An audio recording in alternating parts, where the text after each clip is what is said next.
शिवसमारम्भां शङ्कराचार्यमध्यमाम् अस्मदाचार्यपर्यन्तां वन्दे गुरुपरम्पराम्। ॐ सहना भवतु सहनौ भुनक्तु सह वीर्यं करवावहै तेजस्विनावधीतमस्तु मा विद्विषावहै। ओम शांति शांति शांति। ఈ కార్యక్రమాన్ని చేయడంలో అత్యంత విశిష్టమైన సహకారాన్ని అందిస్తున్నటువంటి సువర్చల సహిత శ్రీ ఆంజనేయ స్వామి దేవస్థానం యాజమాన్యానికి ప్రత్యేకమైన కృతజ్ఞతలతో మీ అందరికీ ఈ 4 రోజుల గీతాధ్యయనానికి సుస్వాగతం. 4 రోజుల్లో గీత అంతా కంప్లీట్ అవుతుందా అంటే 4 రోజుల్లో కాదు, 4 జన్మలకు కూడా అవ్వదు. అవ్వకపోవడం మంచిది. అయిపోయిందనుకోండి, అది అంత శుభమైనటువంటి విషయం కాదు. శ్రేయస్కరమైనది ఏమిటంటే గీతాధ్యయనం ఎప్పుడూ కంప్లీట్ అవ్వకూడదు, అలా సాగుతూనే ఉండాలి. అందుకే గీతా పారాయణం చేశాక కూడా ట్రెడిషనల్గా పారాయణ చేసే వాళ్ళకి ఐడియా ఉంటుంది. పారాయణ చేసి 18 అధ్యాయాలు అయ్యాక పుస్తకం మూసేయరు, మళ్ళా మొదటి అధ్యాయం మొదటి శ్లోకం చదువుతారు. అంటే అర్థం ఏమిటి? గీత పారాయణ కానీ అధ్యయనం కానీ మన విషయంలో ముగియడం అంటూ జరగకూడదు. ది ఎండ్ ఆఫ్ భగవద్గీత అనే పరిస్థితి రాకూడదు. అయితే ఈ 4 రోజుల్లో మరి మీరు ఏం చేయబోతున్నారు అంటే, 4 రోజుల్లో మన జీవితానికి ఒక అర్థవంతమైన స్థితిని ఏర్పరచుకునేందుకు గాను భగవద్గీతను ఆశ్రయించి మనం ఏమేం తెలుసుకోగలం అనే దాన్ని మాత్రం చూస్తాం. అనేకమైన విషయాలు ఇంకా ఉన్నాయి, కానీ మనకున్న పరిస్థితి దృష్ట్యా, మనకున్న కాలం దృష్ట్యా ఆచరణాత్మకంగా మనం సులభంగా అర్థం చేసుకునేందుకు ఈ 2 అంశాలను దృష్టిలో పెట్టుకొని గీతాధ్యయనాన్ని కొనసాగిస్తాం. అయితే ఏ అధ్యయనం ఫలించాలన్నా, జ్ఞానోన్ముఖత మనలో ఆవిర్భవించాలన్నా మనలో కొద్దిగా ఓరియంటేషన్ మారుతూ ఉండాలి. భగవద్గీత క్లాసెస్కి ఎన్నోసార్లు వెళ్ళుంటాం. ఈ వనస్థలీపురంలో ఇదేదో మొదటిసారి భగవద్గీత అయి ఉండదు. ఇది 1000సారి అయి ఉండవచ్చును కూడా, లేదా 1000 సార్లు అయి ఉండవచ్చును కూడా. కానీ ఈ 1000 సార్లు వెళ్ళి కూర్చున్నా అది ఎంతో మహనీయులైన ఆచార్యులు చాలా ఘనంగా బోధిస్తున్నా నాలో మార్పు ఎందుకు రావట్లేదు అంటే మన ఓరియంటేషన్ని మార్చాలి. అందుకే సత్సంగానికి వెళ్ళినా అధ్యయనానికి వెళ్ళినా మొదటి బాధ్యత ఆ ఆచార్యుడి మీద కానీ గురువు మీద కానీ ఉండదు, ఆ సత్సంగానికి వెళ్తున్న వాడి మీద ఉంటుంది. ఇది చాలామంది విస్మరిస్తారు. చాలామంది అనుకుంటారు వాడెవడో కూర్చున్నాడు వాడు ఉద్ధరిస్తాడులే. కానీ భగవంతుడే గీతలో ఏం చెప్పాడు? ఉద్ధరేద్ ఆత్మన ఆత్మాన్. ఓ అర్జున, నేనేదో రథం నడుపుతున్నాను అంతవరకే, కానీ ప్రతి విషయంలో నిన్ను ఉద్ధరిస్తాను అనుకోకూడదు, నిన్ను నీవే ఉద్ధరించుకోవాలి. మరి స్వామి తమరు ఎందుకు ఉన్నట్టు నన్ను నేనే ఉద్ధరించుకుంటే అంటే, నేను ఒక చీర్ లీడర్లా పనిచేస్తానంతే. ఈ అథ్లెట్స్ పరిగెడుతున్నప్పుడు ఆ చుట్టుపక్కల అందరూ కూర్చొని ఉంటారు. వాడు పరిగెడుతూ ఉంటాడు, పరిగెత్తాల్సింది వాడే. కానీ వాడిలో ఎప్పుడైనా నిరుత్సాహం లేదా ఏదైనా పొరపాటుతో నేను ఓడిపోతానేమో అనే భావం కలిగినప్పుడు ఈ చుట్టుపక్కల వాళ్ళందరూ చప్పట్లు కొడుతూ come on you can do it అంటుంటే వాళ్ళలో శక్తి వస్తూ ఉంటుంది. అంటే ఇక పడిపోతాడు అనుకున్నవాడు కూడా ఉత్సాహంగా 4 అడుగులు ముందుకు వేయగలడు. అలా భగవంతుడు కూడా ఏమంటున్నాడు? నేను I'm just a cheer leader, that's all. నీకు సహకరించగలనే కానీ నీ ఉన్నతిని మొత్తం నేను తీసుకొచ్చి ఇవ్వలేదు. కాబట్టి మొట్టమొదటి బాధ్యత సాధకుడి మీద ఉంది. వాడు తన ఓరియంటేషన్ని మార్చాలి. అంటే మానసిక వైఖరి ఏదైతే ఉందో ఆ వైఖరిలో మార్పు వాడు తెచ్చుకోవాలి. మొదలు ఆ మార్పు తెచ్చుకునే దిశలో మొట్టమొదలు ఒక జ్ఞానాన్ని కలిగి ఉండాలి. ఏమిటా జ్ఞానం అంటే, మానవీయమైనటువంటి సమస్యలకు, మానవ సమస్య హ్యూమన్ ప్రాబ్లం అంటారు. ఈ హ్యూమన్ ప్రాబ్లం ఇది దేశానికి కాలానికి పరిమితమైనది కాదు. ఏ దేశంలో ఉన్నవాడైనా ఈ ప్రాబ్లం చేత పీడింపబడుతూనే ఉంటాడు, ఈ సమస్య చేత పీడింపబడుతూనే ఉంటాడు. ఏ కాలంలోని వాడైనా సరే ఈ సమస్య చేత పీడింపబడుతూనే ఉంటాడు. ఆహార సమస్య అనుకోండి, అది ఒక కాలంలో ఉండకపోవచ్చుగాక. ఇప్పుడు జనాభా ఎక్కువైంది, ఆహారం సరిపోవట్లేదు అనవచ్చు. కానీ ఈ మానవ సమస్య ఏది ఉన్నదో దానికి అలాంటి వికల్పం లేదు. ఏ కాలంలో అయినా వ్యక్తి దీని చేత పీడింపబడుతూనే ఉంటాడు. ఏమిటది ప్రాథమికంగా అంటే, నేను అశాశ్వతమైన వాడిని, నేను దుఃఖస్వరూపుణ్ణి, నేను అజ్ఞానిని. ఇది వాడి ప్రాబ్లం. నేను అశాశ్వతమైన వాడిని అని మొదటిది. కాబట్టి శాశ్వతత్వానికై వీడు ఎన్నో ప్రయత్నాలు కూడా చేస్తూ ఉంటాడు. ఇంగ్లీష్లో దీన్ని చాలా బ్యూటిఫుల్గా చెప్తాడు. ప్రతివాడి కోరిక ఏంటంటే, I want to live a day more. నేను ఇంకొక రోజు బ్రతికితే చాలు. అంటే అర్థం ఏంటి? No one is ready to die today. ఈ రోజు చావడానికి ఎవడు రెడీగా ఉంటాడు. అంటే అర్థం ఏంటి? రేపటికి నేను బ్రతికుండాలి. అలాగని మీరేదో వాడు రేపటి వరకే బ్రతికుండాలనుకుంటున్నారేమో. అట్లా అనుకుంటున్నాడంటే అది కాదు. అప్పు రేపు అనేవాడు రాస్తూ ఉంటాడు. ఈ షాప్స్ మీద అప్పు రేపు అని రాస్తాడు. అంటే అర్థం ఏంటి? రేపు అప్పిస్తానన్నా. వాడి తాత్పర్యం ఏమిటి? అసలు నేను అప్పే ఇవ్వను. అలాగే నేను ఇవాళ చావకూడదు. I want to live a day more అంటే అర్థం ఏంటి? Day more is equal to eternity. నేను అనంతకాల పర్యంతం అవిచ్ఛిన్నంగా జీవిస్తూనే ఉండాలి. నాకు అజ్ఞానం ఉండకూడదు. నాకు ఏ విషయం తెలియకపోయినా నాలో ఒక లేమి కలుగుతూ ఉంటుంది. నేను దుఃఖితుడిగా ఉన్నా నాలో ఆ లేమి బాధిస్తూనే ఉంటుంది. This is the human problem. వాడు అమెరికన్ అయి ఉండవచ్చును, ఆఫ్రికన్ అయి ఉండవచ్చును, ఎలాంటి వాడై ఉండవచ్చు గాక, చదువుకున్నవాడైనా చదువుకోని వాడైనా సరే. ఈ సాధకుడు మొదలు గ్రహించాల్సింది ఏమిటంటే, human way of thinking can never be the solution of human problem. మానవీయమైన ఆలోచన దృక్పథం, మానవీయమైన ఆలోచన సరళి ఈ మానవ సమస్యలకు ఏనాడు జవాబు కాచాలదు. ఈ మానవ సమస్యలను అది ఏనాడు తుడిచిపెట్టలేదు. ఇది మొట్టమొదటి సత్యం. ఇది మొట్టమొదటి అంశం. ఇది నేర్చుకోనంత వరకు, దీన్ని గ్రహించినంత వరకు మీరు సత్సంగాలకు వెళ్తూ ఆ గురువును పాడు చేయడమే తప్ప, అర్థమైందా? ఆ గురువు అజ్ఞానులైపోవాల్సిందే తప్ప మనకు జ్ఞానం రాదు. కారణం ఏంటంటే అసలు విషయంలోనే ముందడుగు వేయలేదు. మనకేమనిపిస్తుందంటే దీనికి ఏదో మానవీయమైనటువంటి ఆలోచనలు చేస్తూ బాగుపడవచ్చు అని. కానీ మీరు జాగ్రత్తగా పరిశీలించండి. ఈ హ్యూమన్ వే ఆఫ్ థింకింగ్, ఈ మానవీయమైన ఆలోచన సరళి ఏదైతే ఉందో, దీన్ని మనం ఎప్పటి నుంచో కలిగి ఉన్నాం, ప్రతినిత్యం చేస్తూనే ఉన్నాం. ఈ ఆలోచన వల్ల ప్రేరేపింపబడిన వారలమై ఎన్నో సాధించాం. జీవితంలో సాధించకుండా ఎవరు లేరు. I call every person a successful man. నా ప్రకారం ఇక్కడ కూర్చున్న ప్రతి ఒక్కరూ చాలా సక్సెస్ఫుల్గానే ఉన్నారు జీవితం. ఆ సక్సెస్లో తారతమ్యములు ఉండవచ్చుగాక, కానీ సక్సెస్ అందరికీ ఉన్నది. మరి ఇంత సక్సెస్ సాధించి, ఈ విధమైనటువంటి విజయాన్ని సాధించి కూడా ఎక్కడ వేసిన గొంగలి అక్కడే అన్నట్టుగా ఉంది. ఆ మూడింటి విషయంలో, నేను అజ్ఞానిని, నేను దుఃఖస్వరూపుణ్ణి, నేను అశాశ్వతమైన వాడిని. దీనికేమీ వికల్పం కలగట్లేదు దీనివల్ల. కాబట్టి నేను ఎన్నో సంపాదించాను, ఎన్నో నేర్చుకున్నాను, కానీ ఈ అసలు సమస్యకు జవాబు రాలేదు. అర్థమైందండి? కాబట్టి మొదలు నేను గ్రహించాల్సింది మానవ ఆలోచన విధానము, మానవుడు సహజంగా సామాన్యంగా ఆలోచించే పద్ధతి అన్ని సమస్యలకు జవాబు కాదు. దానితో పరిష్కరింపబడే సమస్యలు కొన్ని ఉన్నాయి. అలాగని ఏ సమస్యలు దానికి జవాబే కాదు అనడానికి కాదు. ఈ విషయంలో జవాబు కాదు. ఏ విధంగానైతే రోగాన్ని నివారించే మందు ఆ రోగ లక్షణాలతోనే కూడి ఉందనుకోండి, ఆ రోగాల్ని ప్రేరేపించేదిగా ఉందనుకోండి, ఆ ఔషధం ఏనాటికి కూడా రోగాన్ని తగ్గించలేదు. I'm right or not? So the medicine has to differ in it's functionality as well as at times the constitution than the illness you suffer from. నేను ఏ రోగంతో బాధపడుతున్నానో ఆ రోగాన్ని ప్రేరేపించే ఔషధం వేసుకుంటున్నాను అనుకోండి, ఆ ఔషధము రోగాన్ని నివారింపకపోగా ఆ రోగాన్ని ఘనము చేస్తూ ఉంటుంది, ప్రస్ఫుటంగా గావిస్తుంది, మరింత శక్తివంతంగా గావిస్తుంది. అది కాదు పద్ధతి. అలాగే మానవీయ ఆలోచన విధానం కూడా అంతే. మానవీయ ఆలోచన విధానమే మానవ సమస్యలకు కారణం. అసలు భగవద్గీత ఇప్పుడే చదివారు మీరు, మొదటి అధ్యాయం. అర్జునుడికి ఏదో సమస్య వచ్చింది, అందరినీ చూసి అల్లల్లాడిపోయే పరిస్థితి వచ్చింది. వేపతుష్ట శరీరేమే రోమహర్షశ్చ జాయతే.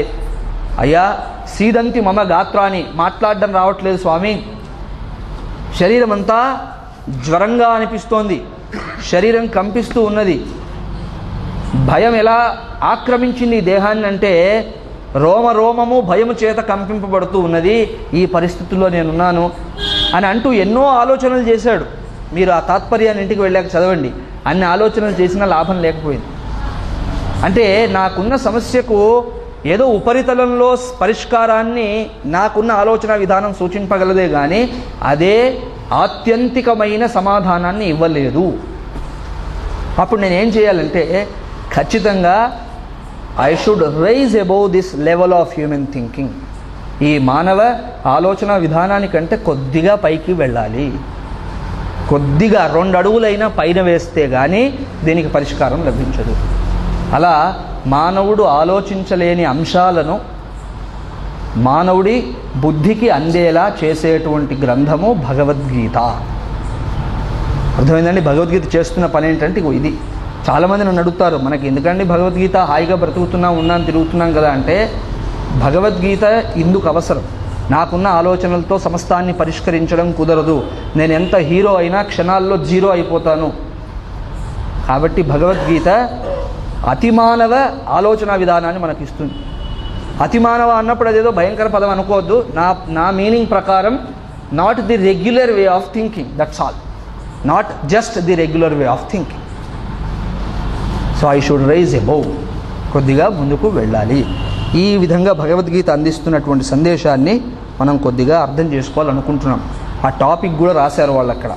జీవిత సాఫల్యానికై గీతలోని ఒక శ్లోకం, ఒకే ఒక్క శ్లోకం. ఎందుకంటే ఆ ఒక్క శ్లోకమే కష్టమండి, 4 రోజులు సరిపోదు. అయితే ఎలాంటి శ్లోకాన్ని ఎన్నుకోవాలి?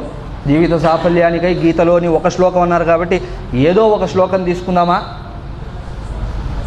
తత శ్వేత శ్వేత శ్వేత హయైర్యుక్తై అని ఒక శ్లోకం ఉంది. అంటే ఆ తరువాత ఈ గొడవంతా జరుగుతున్న సమయంలో, ఈ వర్ణన తరువాత తెల్లని దివ్యమైన రథములు, గుర్రములు పూంచబడినటువంటి ఇంద్రప్రసాదితమైన రథం మీద పార్థుడు, పాండవుడు అంటే అర్జునుడు, కేశవుడు ఇద్దరు వస్తున్నారు. ఈ శ్లోకం తీసుకుందామా? దీని మీద చర్చ ఏముందండి చర్చ చేయడానికి అక్కడ? వాట్ చర్చ you can do, what discussion is possible, దాంతో ఏమీ సరిపోదు. కాబట్టి ఎలాంటి శ్లోకాన్ని ఎన్నుకోవాలంటే దానికి భగవద్గీత ఆవిష్కరిస్తున్న నేను చెప్పినటువంటి బోధనంతటినీ మనకి ఇవ్వగలిగిన శక్తి ఉండాలి ఆ శ్లోకానికి. అంతేగాని ఏదో శ్లోకాన్ని తీసుకున్నారు, పాంచజన్యం హృషికేశో దేవదత్తం ధనంజయ అంటే కుదరదు. భగవానుడి శంఖం పేరు పాంచజన్యము, అర్జునుడి శంఖం పేరు దేవదత్తము, మిగతా వాళ్ళ శంఖాల పేర్లు పౌండ్రము ఎక్సెట్రా అంటూ అది పనికిరాదు. సో భగవద్గీతలో ఏదో ర్యాండమ్ శ్లోక కాదు ఇది. The shloka should be of utmost important so that it can bless us with the knowledge of the gist of Bhagavad Gita. Gita యొక్క తాత్పర్యాన్ని ఆవిష్కరించగలిగి ఉండాలి. సరే, బాగుంది. గీత యొక్క తాత్పర్యం ఏమిటి? చూడండి, మళ్ళా ప్రశ్న. ఎందుకంటే భగవద్గీత తాత్పర్యం ఏమిటి? దాంట్లో అనేక అంశాలు ఉన్నాయి.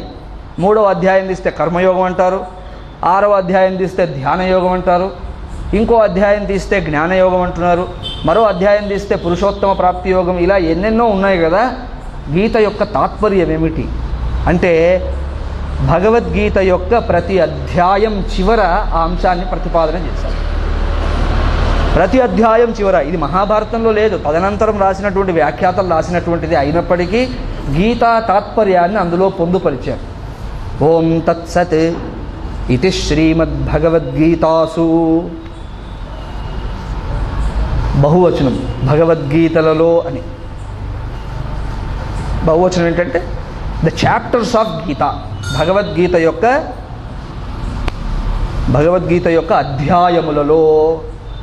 ఉపనిషత్సు, ఏమిటి భగవద్గీత అధ్యాయముల యొక్క గొప్పతనం అంటే ఇది ఉపనిషత్ సమానమైనది. ఉపనిషత్ ఎలాగైతే ప్రమాణ శాస్త్రమో ఇది ప్రమాణ శాస్త్రము. కాబట్టి భగవద్గీత ఏదో ఆర్డినరీ టెక్స్ట్ అనడానికి వీల్లేదు, ఏదో సామాన్యమైన పురాణ గ్రంథం కాదు ఇది, లేదా ఏదో కావ్యము అని కొట్టిపడేయాల్సిన అవసరం లేదు. అలాంటి పరిస్థితి కాదు ఇక్కడ.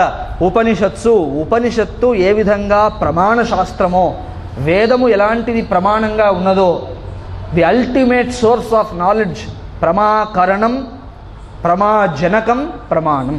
ప్రమా అంటే జ్ఞానము, భ్రమ నుంచి బయటికి లాగేది ప్రమ. ప్రమాకరణం, జ్ఞానమును కలిగించేది. దానికే ఉపనిషద్ అని పేరు, దానికే వేదము అని పేరు, దానికే వేదాంతం అని పేరు. శ్రీమద్భగవద్గీతాసు ఉపనిషత్సు అన్నప్పుడు భగవద్గీత సాక్షాత్ వేదమే, సాక్షాత్ వేదాంతమే అని చెప్పండి. సరే, ఇది బాగానే ఉంది. వేదములో ఏముంది అసలు? అది తెలిస్తే కదా మీరు చెప్పేది ఏదో అర్థమవుతుంది. అంటే బ్రహ్మ విద్యాయాం యోగశాస్త్రే శ్రీకృష్ణ అర్జున సంవాదే సో అండ్ సో నామయోగో సో అండ్ సో అధ్యాయ అను. కృష్ణార్జున సంవాద రూపంలో ప్రకటింపబడుతున్నది ఏమిటి అంటే ప్రమాణ శాస్త్రంలో ఉన్న బోధ. ఆ బోధ ఏమిటంటే బ్రహ్మ విద్యా యోగశాస్త్రం. ఈ పదాలు మొదలు అర్థం కానిదే నేను ఏ శ్లోకం చెప్పలేను మీకు. అర్థమైందండి? శ్లోకం నేను చెప్పగలను కానీ మీకు అర్థం కాదు. చెప్పినందుకు నాకు సార్థకత ఉండదు. అదో పాపం, మళ్ళీ ఇంతమంది టైం వేస్ట్ చేసిన పాపం నాకు తగులుతుంది. కాబట్టి మొదలు బ్రహ్మ విద్య అంటే ఏమిటి తెలుసుకోవాలి, ఆ తర్వాత యోగశాస్త్రం అంటే ఏంటి తెలుసుకోవాలి. ఇది మెయిన్ డ్యూటీ ఇప్పుడు. ఎందుకంటే మనకు రకరకాల ధారణలు ఉన్నాయి. దురదృష్టవశమైన పరిస్థితి ఏమిటంటే మనకు నచ్చిన అర్థాలను ఆ పదాలకు ఇస్తూ పోతున్నాం. శాస్త్రంలో పదాలన్నీ సాంకేతికమైన పదాలు, వాటికంటూ ప్రత్యేకమైన అర్థం ఉంటుంది. కానీ ఏదో ఒక తెలుగు భాష తెలుసు, అలాగే తెలుగు స్వచ్ఛంగా తెలిసిన వారికి తెలుగు సంస్కృత భూయిష్టం కాబట్టి సంస్కృతము అంతో ఇంతో పదాలు తెలుసుంటాయి. కొంతమంది సంస్కృతం క్లాసెస్ కూడా అటెండ్ అయి ఉండవచ్చును. ఈ విధంగా చూసినప్పుడు నాకు సంస్కృతం వచ్చు, తెలుగు వచ్చు అంటూ ఆ పదాలకు వాళ్ళకు నచ్చిన మీనింగ్ ఇస్తే కుదరదు. నాకు తోచినట్లు కానీ లేదా ఏదో నిఘంటు ఇచ్చింది ఒక అర్థాన్ని, ఆ నిఘంటు అర్థాన్ని ఫాలో అయిపోతానంటే అలా కుదరదు. చాలామందికి బ్రహ్మ విద్య అని పేరు వాడడం తెలుసు తప్ప బ్రహ్మ విద్య అంటే ఏమిటో తెలియదు. ఎవరైనా మహనీయుడి గురించి మనం చెప్పినప్పుడు ఆయన మహాబ్రహ్మనిష్ఠుడండి, అసలు బ్రహ్మ అంటే ఏమిటి, నిష్ఠ తర్వాత బ్రహ్మ అంటే ఏమిటంటే అతనికి తెలియదు. బ్రహ్మ అంటే చతుర్ముఖ బ్రహ్మ గుర్తొస్తాడు వాళ్ళకి. చతుర్ముఖ బ్రహ్మ వేరు, మేము చర్చిస్తున్న బ్రహ్మ వేరు ఇక్కడ. మరి ఏమిటి ఆ బ్రహ్మ తెలీదు. పదం వాడతారా? వాడతారు. ఎవరికైనా చెప్తుంటారా? అయ్యో మా పనే అది, తెలియకుండా అందరికీ చెప్పడమే మా పని, నాకేమీ తెలియదు కానీ అందరికీ చెప్తుంటాను. అర్థమైందండి? సో ఇలా పరిస్థితి ఉన్నది. వాట్ ఈజ్ బ్రహ్మ విద్య, ఇది చర్చ చేయాలి. అలాగే వాట్ ఈజ్ యోగ శాస్త్ర. యోగం అంటే ముక్కు మూసుకోవడమా, కళ్ళు మూసుకోవడమా, తల కింద కాళ్ళు పైకి పెట్టడమా? అసలు ఏమిటి యోగ శాస్త్రం అంటే? ఎందుకంటే మనకు తెలిసిన అర్థాలు చాలా అపోహలను సృష్టించేటువంటివిగా ఉన్నాయి. కాబట్టి ఈ చర్చ చేద్దాం. ప్రతి మానవుడికి, మీకు నాకు అందరికీ జ్ఞానం ఉంటుంది. మానవుడికి ఏంటి అసలు? ప్రతి జీవికి జ్ఞానం ఉంటుంది. మానవుడికి ఆ జ్ఞానంలో కొంత విశేష స్థితి ఉంటుంది, అంతే తప్ప జంతువుల జ్ఞానం లేదనుకోకూడదు. ఒక కోతి పిల్లకు గురుత్వాకర్షణకు సంబంధించిన జ్ఞానం ఉంది. అందుకే ఆ తల్లి కోతి ఒక కొమ్మలోంచి ఇంకో కొమ్మ మీదకి దూకుతూ ఉన్నప్పుడు ఇది దాని పొట్టను గట్టిగా పట్టుకొని ఉంటుంది. ఎందుకంత గట్టిగా పట్టుకోవాలి చెప్పండి? అలా వదిలేయచ్చు కదా. అంటే నేను నా తల్లి యొక్క పొట్టను వదిలిన మరుక్షణం కింద పడతాను అని దానికి తెలుసు. నువ్వు ఇంత ఎత్తులో ఉన్నావు, కింద ఎలా పడతావంటే నన్ను ఏదో ఆకర్షిస్తుంది కిందికి అని దానికి తెలుసు. అందుకే అంత గట్టిగా పట్టుకుంటుంది. అవునా కాదండి? లేకుండా ఎందుకు పట్టుకుంటుంది? సో దానికి కూడా వేగ్గా some vague understanding of gravitational energy it has. The law of gravitation, don't think Newton is the first one to know. Newton కంటే చాలా రోజుల ముందే కోతికి తెలుసు. కోతికే కాదు, చెట్ల మీద తిరుగాడే ప్రతి జంతువుకి తెలుసు. అవునా కాదా? అందుకే అవి ఎంతో జాగ్రత్తగా అడుగులు వేస్తాయి, ఇష్టం ఉన్నట్టుగా దూకవు ఈ కొమ్మ మీద నుంచి ఆ కొమ్మ. అలాగే కొండల మీద తిరిగే జంతువులు ఉంటాయి, కొన్ని గొర్రెలు, జింకలు, కస్తూరి మృగాలు దొరుకుతాయి అక్కడ. అవి కూడా చాలా కేర్ఫుల్గా ఒక్కొక్క అడుగు వేస్తున్నప్పుడు మీరు చూడాలి. డిస్కవరీ ఛానల్లో అప్పుడప్పుడు చూడండి. మీకు ఈటీవీ, జెమినీ తప్ప వేరే చూసి అలవాటు లేదు, అది ప్రాబ్లం. డిస్కవరీలో చూస్తే అర్థమవుతుంది ఒక్కొక్క అడుగు అది ఎంత జాగ్రత్తగా వేస్తుందని. అంత జాగ్రత్తగా అది అడుగు వేయడంలోనే దానికి గురుత్వాకర్షణకు సంబంధించిన ఏదో జ్ఞానం ఉన్నదని నిరూపణ అవుతూనే ఉన్నది. మానవుడికి అంటే ఆ న్యూటన్ చేసిన పని ఏంటంటే దాన్ని అర్థం చేసుకోగలిగాడు, దాన్ని ఆర్గనైజ్ చేసుకోగలిగాడు, అంతే. అంతే తప్ప న్యూటన్కి ప్రత్యేకంగా జ్ఞానం వచ్చిందని కాదు. Newton could understand it and Newton could make it a theory so that it can slowly influence all your fields, you can make use of it, అంతవరకే, ఇన్ డిఫరెంట్ వేస్. కాబట్టి జ్ఞానం అందరికీ ఉన్నది. ఏ విషయంలో జ్ఞానం ఉన్నది? జ్ఞానం అందరికీ ఉందంటున్నారు. ప్రత్యేకంగా చెప్పాలంటే ఎలా చెప్పాలి దీన్ని అంటే సాధ్య సాధనముల యొక్క జ్ఞానము అందరికీ ఉన్నది. జ్ఞానం ఎప్పుడు జ్ఞానంగా ఏదో పొట్లంగా ఉండదు తలలో. అర్థమైందండి? నా మనసులో జ్ఞానం ఉన్నది అంటే ఎలాంటి జ్ఞానం? జ్ఞానం ఏ స్వరూపంగా ఉన్నది అంటే సాధ్య సాధన జ్ఞానముగా ఉంటుంది. ఏది చేయడం వల్ల ఏది పొందుతాము, ఏది చేయకపోవడం వల్ల దేన్ని పొందలేము, ఇది జ్ఞానం. ఇప్పుడు ఉదాహరణకు అందరూ నిద్రపోతుంటే నేనేం చేయాలి? ఎప్పుడేదో జోక్ చెప్పి బాగా నవ్వించాలి అంటే నాకు జ్ఞానం ఉంది. నిద్రను చెడగొట్టాలంటే అది నాకు సాధ్యం. ఇప్పుడు సాధ్యము అంటే చేయవలసిన పని. నిద్రను చెడగొట్టాలంటే దానికి మీన్స్ ఏమిటి, సాధనం ఏమిటి అంటే నేను ఏదో జోక్ చెప్పాలి, లేదా గయ్యమని అరవాలి ఒకసారి, అప్పుడు అందరూ లేచి కూర్చుంటారు. అలా ప్రతి వాళ్ళకు తెలుసు. చిన్న బిడ్డకు కూడా తెలుస్తుందండి. చాక్లెట్ అనే సాధ్యాన్ని సాధించాలంటే తండ్రి గురించి తల్లి దగ్గర కొద్దిగా చెడుగా మాట్లాడాలి. That's all. దానికి కూడా తెలుసు. తండ్రితో పని ఉందనుకోండి, తల్లి గురించి ఏదో అనేలక్క. అంటే ఏది సాధనమో తద్వారా ఏది సాధ్యమో తెలిసి ఉండడమే జ్ఞానం. Right or not? So the knowledge is not some bundle in you, nor in the form of some substance located in the head or stomach, but it is in the form of understanding about the means and end. సాధన సాధ్యములకు సంబంధించిన అర్థవంతమైన అవగాహనే జ్ఞానం. దీంట్లో ఈ జ్ఞానము రెండు రకాలుగా ఉంది. లౌకిక జ్ఞానము, వైదిక జ్ఞానము అని రెండు. లౌకిక జ్ఞానం అంటే లోకములోంచి గ్రహింపబడుతున్న జ్ఞానం. వైదిక జ్ఞానము అంటే వేదము చేత మాత్రమే తెలియబడేటువంటి జ్ఞానం. అది లోకంలో మీరు ఎంత తిరిగినా తెలియబడదు. లోకంలో మీరు ఎంత తల బద్దలు కొట్టుకున్నా, ఎంత ఆలోచించినా, వేదములోంచి వచ్చే వైదిక జ్ఞానము లోక జ్ఞానములోంచి ఉదయించదు. దానికి దీనికి అలాంటి డిఫరెన్స్ ఉంది. ఉదాహరణకి లౌకిక జ్ఞానం ఏమిటంటే ఇంతవరకు మనం చెప్పుకున్నది. ఉదాహరణకి నాకు ఆకలి వేస్తోంది, ఆకలిని నివారించుకోవాలి. ఇప్పుడు దానికి నేనేం చేయాలి? వాట్ ఈజ్ ద సాధన? భోజనం చేయాలి. దట్స్ ఆల్ ఈజ్ ద సాధన. దీనికి మీరు ఏ వేదం చదవాలండి? ఆకలి యొక్క క్షుద్బాధ అంటారు దాన్ని. క్షుద్బాధ నివృత్తికి ఏదైనా భోజనం చేయాలి అనేటువంటి దానికి మీరు ఏ పుస్తకం చదవాలి చెప్పండి? ఏ పుస్తకం అక్కర్లే. ప్రాకృతంగా ఆ జ్ఞానం ఉన్నది. జంతువుల్లో చిన్న బిడ్డల్ని చూడండి, అవి పుట్టిన మరుక్షణం తల్లి పొదుగు దగ్గరికి ఆటోమేటిక్గా వెళ్తాయి. అంతేగాని అవి స్కూల్కి వెళ్ళో కాలేజీకి వెళ్ళో దానికి సంబంధించిన జ్ఞానాన్ని పొందవు. అది సహజం. నిద్రపోవాలంటే ఇలాంటి పరిస్థితి ఉంటే బాగుంటుంది అని కోరుకోవడం సహజం. దానికి మీరు ఎక్కడా వేదాన్ని కానీ ఉపనిషత్తును కానీ ఆశ్రయించక్కర్లేదు. ఒక బ్రహ్మజ్ఞాని దగ్గరికి వెళ్ళి స్వామి నిద్రపోవాలంటే ఏం చేయాలని అడగకూడదు. ఎందుకంటే అది సహజ జ్ఞానం. అలాగే ఇతరులను, లోకంలో ఉన్న ఇతరులను చూసి కొన్ని వాళ్ళ అనుభవం నుంచి మనం నేర్చుకుంటాం. ఇదంతా లౌకిక జ్ఞానం. ఈ జ్ఞానముతో పాటు మనకు ప్రత్యేకించి భారతీయులకు సహజంగా ఒక జ్ఞానం ఉన్నది. ఏమిటంటే పుణ్యపాప జ్ఞానం.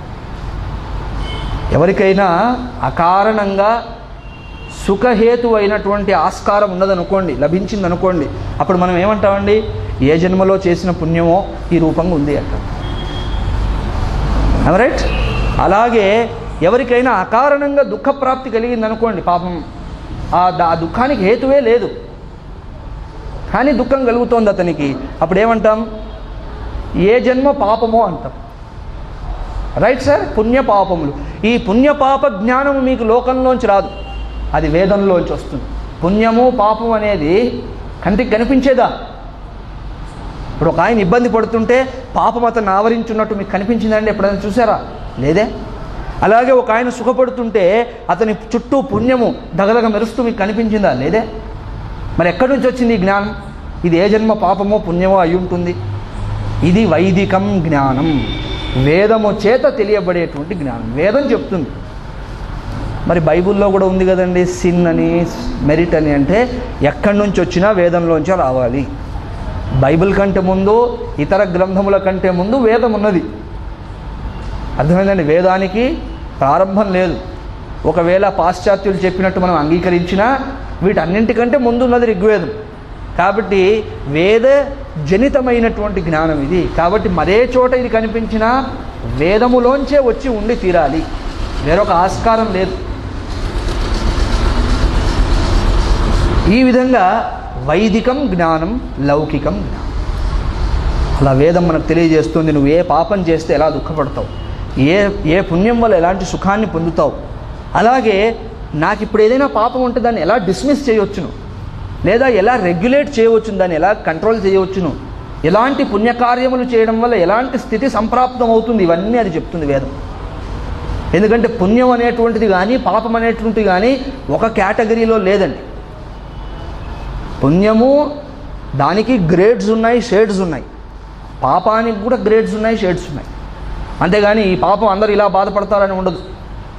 అలాగే ఈ పుణ్యం చేస్తే ఇలాగే ఉంటుందని కాదు. ధన సుఖాన్ని అనుభవించాలంటే ఒకలాంటి పుణ్యం కావాలి, విద్యా ప్రధానమైనది కావాలంటే మరోలాంటి పుణ్యం కావాలి. ఒక్కొక్కరు చూడండి, బాగా ధనవంతులు కానీ విద్యావంతులు కాదు. వాడికి నేర్పే ప్రయత్నం చేస్తే నేర్పిన వాడు మర్చిపోవడమే తప్ప వాడికి రాదు. కానీ కావలసినంత ధనం ఉంటుంది. అంటే అదొక ప్రత్యేక పుణ్యం. అది that is a different shade of పుణ్య. కొంతమంది అడుగుతుంటారు, నేను ఇంత జ్ఞానిని, ఇంత చదువుకున్నాను, ఇంత చేశాను, అయినా వాడిలాగా నాకు డబ్బు రావట్లేదంటే ఆ పుణ్యం వేరు, ఈ పుణ్యం వేరు. పుణ్యం అంతా ఒకటి కాదా? ఒకటిలా అనిపిస్తుంది అంతే. There are shades in that as well as grades in that. ఎవడో ఒక దేశంలో ఎక్కడో పుడతాడు, సుఖాల్లో ఓలలాడుతూ ఉంటాడు, కానీ వాక్ స్వాతంత్ర్యం ఉండదు అక్కడ. ఫలానా దేశంలో ఉన్నాడు, కావలసినంత డబ్బు. ఎందుకు?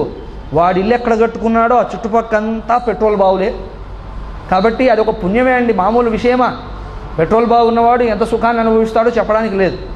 అమెరికా వాడు బాంబు వేసే వరకు, ఆ తర్వాత వేరే. కాబట్టి అప్పటి వరకు అహేతుకమైన సుఖం, ఆ సుఖానికి కారణమేమీ ఉండదు. అంత సుఖాన్ని అనుభవిస్తూ ఉంటాడు, కానీ మరో కోణంలోంచి దుఃఖం ఉంటుంది. ఆ పెట్రోల్ బాయ్ కలిగి ఉండే సుఖం వేరు. అలా భారతదేశంలో పుట్టి జ్ఞానాన్ని పొందడానికి కావాల్సిన సుఖం వేరు, దానికి కావాల్సిన పుణ్యం వేరు, దీనికి కావాల్సిన పుణ్యం వేరు. ఈ విధంగా రకరకాల పుణ్యములు, రకరకాల ఫలములు, రకరకాల పాపము, రకరకాల ఫలము. ఈ పుణ్య పాప వ్యవహారం అంతటికీ ఎవరు దీనికి సంబంధించిన విషయాన్ని బోధిస్తారంటే ఇది మీ తాత మా తాత చెప్పింది కాదు, ఇది వేదములోంచి వస్తుంది. వైదికం జ్ఞానం, లౌకికం జ్ఞానం. ఇక్కడ కొంతమంది అడుగుతారు, ఆ వేదంలో చెప్పిందంతా ఇండైరెక్ట్ నాలెడ్జ్ కదండి, మనకు తెలుసు, అదేమైనా పరోక్ష జ్ఞానం. అది వేదంలో చెప్పింది పరోక్ష జ్ఞానం, మనమేం చూసామా అలా నిజంగా ఉందని. అండ్ వాళ్ళే అంటారు అదృష్టం అంటారు, పుణ్యాన్ని కానీ పాపాన్ని కానీ అదృష్టం అంటారు. అదృష్టం అంటే కనిపించడు అని వాళ్ళే అంటారా? ఎవడు నమ్ముతాడు ఇదంతా? అయినా అపరోక్ష జ్ఞానముతో, ఇండైరెక్ట్ నాలెడ్జ్తో జీవితం ఎలా నడుస్తుందని ఒకడు వాదిస్తాడు. కాబట్టి నాకు వేదంతో పని లేదు, వైదిక జ్ఞానం అక్కర్లేదు, లౌకిక జ్ఞానం చాలంటాడు చార్వాకుడు లాంటి వాడు ఒకడు. కానీ విచారణ చేస్తే మీ జీవితం నడుస్తోంది ఇప్పుడు కూడా అపరోక్ష జ్ఞానం వల్లనే. అర్థమైందండి? పరోక్ష జ్ఞానం వల్ల, ఇండైరెక్ట్ నాలెడ్జ్, ప్రత్యక్ష జ్ఞానం వల్ల కాదు. ఇప్పుడు మీరు కారులో స్కూటర్లో నడుపుకుంటూ ఇక్కడ దాకా వచ్చారు. మీరు కారు నడిపినప్పుడు బ్రేక్ తొక్కినప్పుడు ఆ బ్రేక్ ఎలా పనిచేస్తూ కారును ఆపుతుందో మీకు తెలుసా అండి? మీకు తెలిసింది ఏమిటి? ఇది తొక్కితే కారు ఆగుతుంది అంతే. అది డైరెక్ట్ నాలెడ్జా, ఇండైరెక్ట్ నాలెడ్జా? It's indirect knowledge. మీకు డైరెక్ట్ నాలెడ్జ్ కావాలంటే ఆటోమొబైల్ ఇంజనీరింగ్ చదివి ఉండాలి 5 ఏళ్ళు, అప్పుడు కానీ కారు జోలికి రాకూడదు మీరు. కానీ అలాంటి పరిస్థితి లేదు. అలాగే ఈ భోజనం చేస్తే జీర్ణం అవుతుంది, ఇది చేస్తే కొంచెం జీర్ణం అవ్వదు, జీర్ణము కాని తింటే, ఈ ఫలాని వస్తువు తింటే మళ్ళా జీర్ణం అవుతుంది, ఇవన్నీ మీకు ఎలా తెలుసు? అది లోపల ఎలా పనిచేస్తుంది ఎవరికి తెలుసు? తెలియదు. మరి ఆ జ్ఞానాన్ని ఏమంటారు? దిస్ ఈజ్ పరోక్షం. కాబట్టి చాలామంది సహేతుకత లేదు వాళ్ళ ఆలోచనలో. అలా అంటుంటారు, వేదం చెప్పింది నేను ఫాలో అవ్వాలి, వైదిక జ్ఞానం జ్ఞానమే కాదు, దాన్ని కౌంట్ చేయకూడదు అంటారు. డిస్కౌంట్ చేయాలి తప్ప దాన్ని కౌంట్ చేయడానికి వీల్లేదు. వేదము చెప్తున్న ఏ విషయము నిర్ధారణకు వీల్లేనటువంటిది. పుణ్యపాపాలని మీరు చూడలేరు, కాబట్టి నమ్మొద్దంటే మన జీవితం ఇప్పుడు నడుస్తోందంతా పరోక్ష జ్ఞానం వల్లనే. రైలు ఎక్కి హాయిగా పడుకుంటున్నారంటే పరోక్ష జ్ఞానం. డ్రైవర్ అనేవాడు ఒకడు ఉంటాడు. అంతేకాని మీరు వెళ్ళి డ్రైవర్ని చూసి, బాబు నీకు బాగా వస్తుందా, నడిపావా, ఎన్నేళ్ల ముందు ఇవన్నీ అడిగారా? హాయిగా ఎక్కారు పడుకున్నారు అంటే ఏంటి? పరోక్ష జ్ఞానం ఉన్నాడు అంతే. రైలు దాకా ఎందుకు సిగ్నల్ లైట్ పడినప్పుడు రెడ్ లైట్ పడితే మీరు ఇక్కడ ఆగారు. ఆ తదనంతరం గ్రీన్ లైట్ వెలిగింది మీ వైపుకి. అప్పుడు మీకు ఒక జ్ఞానం ఉంది, ఏమని? ఆ అవతల వైపు రెడ్ లైట్ పడి ఉంటుంది. అది డైరెక్టా? మీరు వెళ్ళి చూసి వచ్చారు అక్కడికి? పరోక్షం. రెడ్ లైట్ పడితే మిగతా వాళ్ళందరూ ఆగుతారు అనుకుంటున్నారు, అది పరోక్షమే, ఏది డైరెక్ట్ కాదండి. కాబట్టి లౌకిక జ్ఞానము కూడా చాలా కోణాల్లోంచి పరోక్ష జ్ఞానమే తప్ప అపరోక్షము కాదు. అది ఇండైరెక్టే తప్ప డైరెక్ట్ కాదు. అలాగే వేద జ్ఞానం కూడా మీకు డైరెక్ట్గానే ఉంటే నేను నమ్ముతాననే అవకాశము లేదు, అలాంటి ఆస్కారము లేదు. ఇది అపరోక్షమే. అయితే ప్రపంచంలోని జ్ఞానమంతా అపరోక్షంగానే ఉంటుంది. చాలామంది అనుకుంటారు మాకు ప్రత్యక్ష జ్ఞానం ఉందని. అదొక అయోమయ ఆలోచన అంతే. మీకు తెలియదు అసలు direct experience is not possible. All is indirect. నా కంటితో నేను చూస్తుంది ఏది కరెక్ట్ కాదు. నేను ఒక అంశాన్ని చూసి ఇది అని నిర్ధారణ చేసి చెప్పినప్పుడు అది మరొకడు మరోలాగా కూడా చెప్తాడు దాన్ని. అర్థమైందండి? కాబట్టి ఏది ఇక్కడ డైరెక్ట్ నాలెడ్జ్ అని చెప్పడానికి లేదు. Because first and important thing, it comes to you through your senses. మీ జ్ఞానేంద్రియములలోంచి అది లోపలికి వస్తోంది. మీ జ్ఞానేంద్రియములకే పటుత్వం లేదు అసలు. అర్థమైందండి? కాబట్టి అది డైరెక్ట్ నాలెడ్జ్ అని ఎలా అంటారు? కాబట్టి ఇండైరెక్ట్ నాలెడ్జే ఉంటుంది ఎక్కడైనా. So direct is not possible. So వేదము కూడా అనేక కోణాల్లోంచి వీటిని చెప్తుంది. మనకు తెలిసిందేమిటి? నేను ఈ పని చేశాను అని మనకు తెలుసు. ఆ పని చేయడం వెనక ఉన్నటువంటి అదృష్ట స్థితిని ఆవిష్కరించేది వైదిక జ్ఞానం. నేను ఎవరికో ఇబ్బందుల్లో ఉంటే సహాయం చేశాను, ఇది లౌకిక జ్ఞానం. ఇబ్బందుల్లో ఉంటే సహాయం చేయవయా, చేస్తే బాగుంటుంది, వాడు కష్టపడుతున్నాడు, ఇది లౌకిక జ్ఞానం. అలా చేయడము చేత నువ్వు పుణ్యాన్ని సంపాదించావు అనేది వైదిక జ్ఞానం. Understand? So there are differences like this. అలాగే నన్ను నేను చూసుకున్నప్పుడు కూడా లౌకిక జ్ఞానము ఉంటుంది, వైదిక జ్ఞానము ఉంటుంది. లౌకిక జ్ఞానం ఏంటంటే నేను మర్త్యుడిని, అంటే మరణశీలమైన వాడిని నేను, నాకున్న ఒక కన్క్లూజన్. అంతేనా కాదా? మీకు ఎవరికైనా నేను అమరుణ్ణి అనే ఆలోచన ఉందా? పొరపాటున. నేను మార్పు చెందని వాడిని అనే ఆలోచన ఎవరికైనా ఉందండి? ఉండదు. ఎప్పుడు ఫ్యామిలీ ఆల్బమ్ చూసినా నాకు వస్తున్న జ్ఞానం ఏమిటి? నేను మార్పు చెందినవాడిని. ఎందుకు? 25 ఏళ్ల క్రితం నా ఫోటో చూసుకుంటే నా జుట్టు జడేసుకోవడానికి వీలుగా ఉండేది.